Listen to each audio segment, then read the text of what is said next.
Hey folks, I thought I should just get on here and make a quick video. Firstly, because I haven't spoken to you face to face, so to speak, in quite a while. And secondly, because once again, my city, the city of Durban, in which I live, has been hit by another disaster. This time, we've experienced serious flooding over the past week. And that is because in the space of 3 days earlier this week, we basically encountered what would normally amount to several months worth of rain.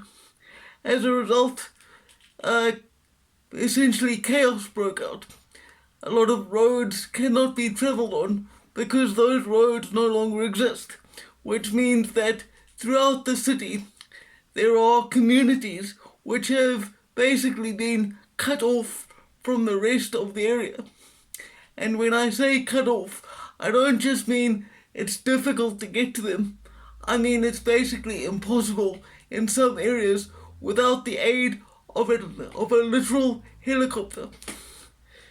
This also means that infrastructure has been severely damaged in terms of water and power.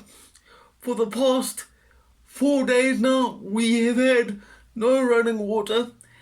Thankfully, we have electricity, but many parts of the city do not, including the house in which my parents live. And so this it really puts things into perspective, because it's easy these days, particularly with how ubiquitous social media is, to worry about global events that actually have very little to do with your daily life. Everybody's arguing about Russia and Ukraine, arguing about whether or not to get vaccinated.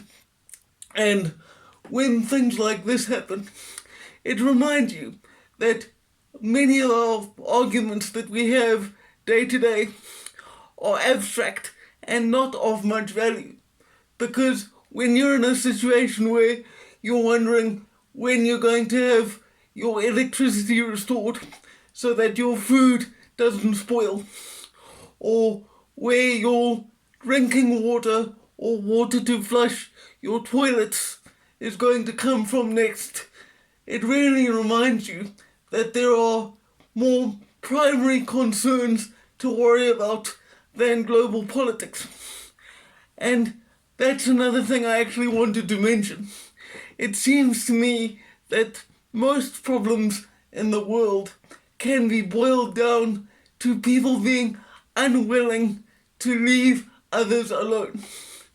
It seems to me that most issues and negative things that happen involve one group of people being unwilling to leave others alone and just let them live as they decide to.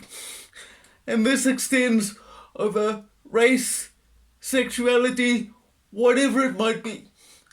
I have, in the last few weeks, been adopting a rather simple mindset to life. If something does not involve me or negatively affect me in a direct way, I don't fight about it. It is not of any value to me, and it's taken me a long time to realize this, but it's not of any value to me to get upset about things which have no direct impact on my life. So my advice to you in this disaster area I call a country is that unless something has direct relevance in your life on a day-to-day basis, don't allow yourself to be upset by it. Look after yourselves, and for now, farewell.